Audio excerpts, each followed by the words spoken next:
Hi there. I was asked a question. It was a comment on one of my recent YouTube videos, um, Living Awake. It starts with Living Awake, the title of that video, integrating ego, personality, and etc. And the comment asked how to work with the fear. There seems to be fear in the process of healing or letting go or coming to true self, of walking in truth or healing, or there seems to be fear, how to work with the fear. So the fear is really the fear of the unknown, because the ego self, it feels safe in what it knows, in what is familiar. So sometimes even an uncomfortable way of living, even if it's got suffering in it and difficulty, if it's what a person knows, it can feel better than moving in the unknown. And that's because the ego self needs to know, needs to have some form of control, like to think that it knows what's going to happen next, to think that it knows it's keeping everything safe and secure. And of course, safety on that level is really illusory, because anything can happen in any moment. So safety only goes to a certain, and then it's in the hands of the unknown. It's in the space of where anything can happen. And that is scary for the ego self. Absolutely scary, because it comes down to the fear of death, which is the fear of the unknown. Because let's face it, we don't know really. We call it death, but we only know that it's the end, and we don't know what happens after that. Mostly we don't remember. So it's the fear of the unknown. And that's really not what the ego wants, the ego self. So when there's fear in this process, when you start cracking open and breaking free of the conditioned mind, the conditioned self, there can come fear, because if you don't carry on living in that certain way that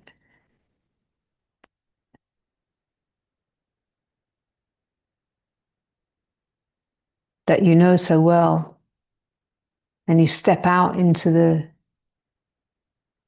truth, if you start living truth and you start really going for what's true in a deeper knowing, you're called to the edge, to walk on the edge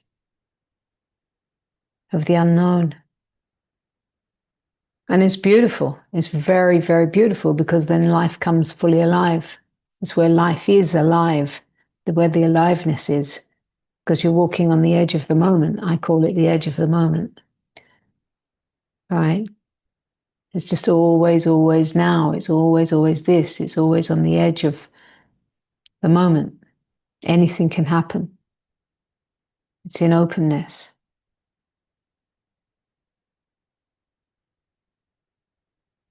And there's an aliveness in that. And there's also, like, it can start running in the mind.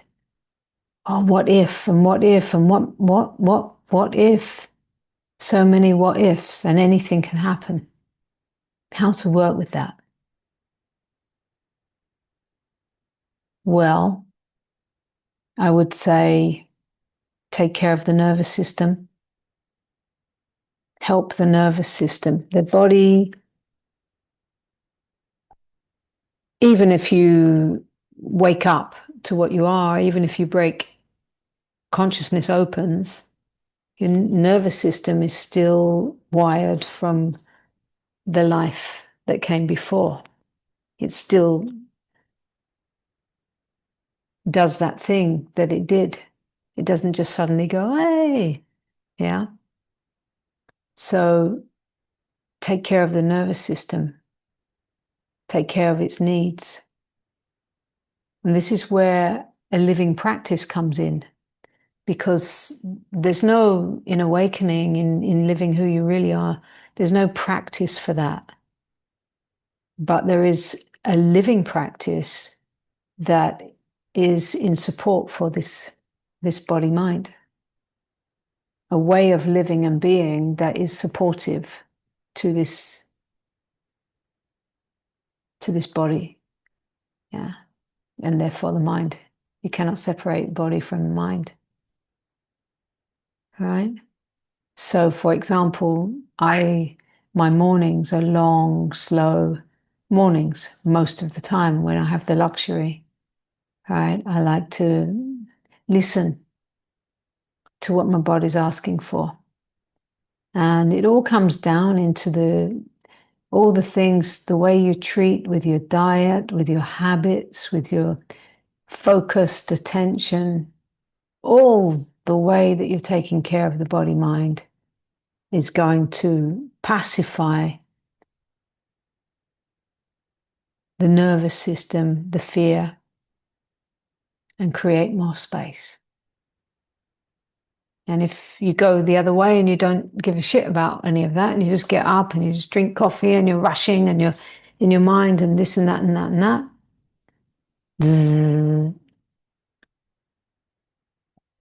it's very quick that the nervous system, again, can be triggered by fear. So I would invite you to bring in a living routine practice that helps the body-mind. And then, if there is a trigger and fear kicks in, sit with it. Sit in it. Sit in that feeling, that feeling that comes maybe through the belly and in the heartbeat. Sit with that and look.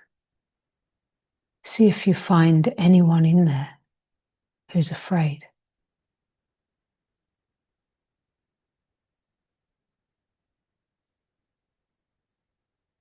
Really look to see if there's anyone in there.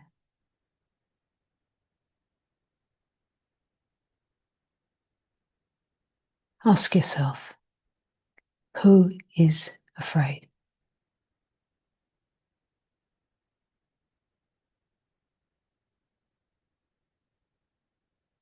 And see what you find.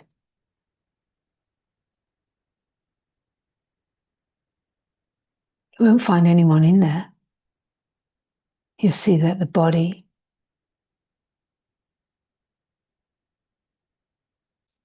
and the mind are triggered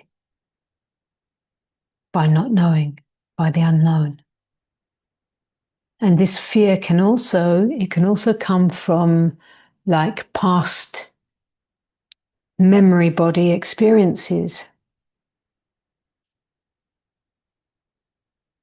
past situations that have left trauma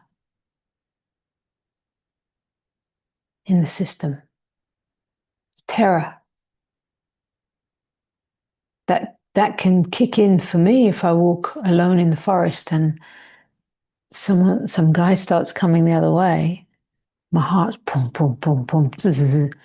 Yeah, because it comes from past little girl having to run away from weird men in the forest and stuff. Yeah, body memory. The fear kicks in. What can happen? What can happen? Yeah, and it kicks in. Blah, blah, blah, blah, blah. Just recognizing that the body mind needs safety.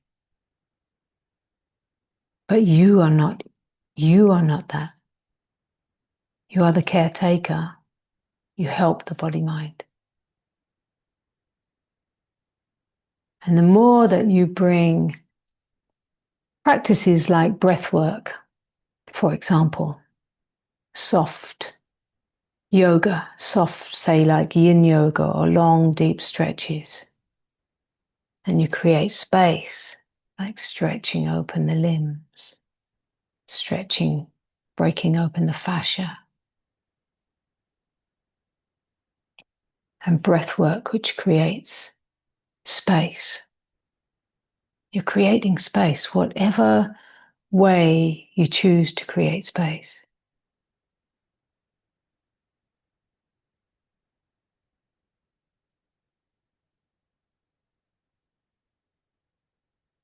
And in this space, fear, all those sensations are welcome.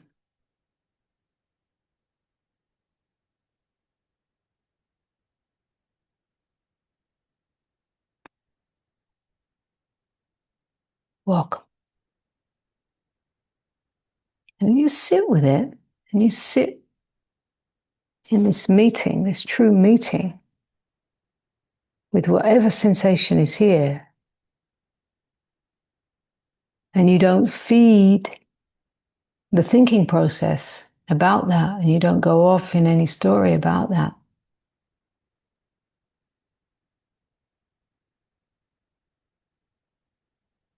It won't be very long before it just passes through, and you're here. And as you get used to meeting whatever sensation is here, as you get used to that, more and more, you'll get comfortable with not knowing, with your being, because your being has no fear.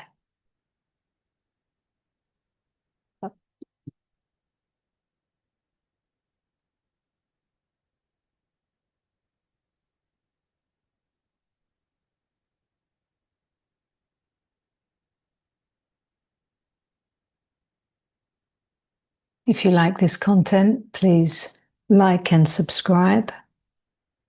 And I will be holding meetings live in France, south of France, in July, August, September.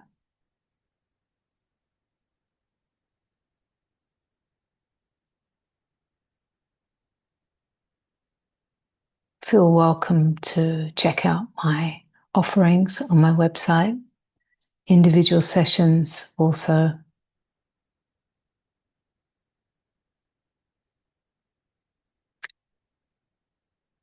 And I also have a Living Awake group, membership group, and we meet every 2 weeks. On a Sunday, we just had our meeting this evening, actually. It's very sweet, very deep, very intimate. And you are most welcome. Thank you. If you're still listening, Om Shanti.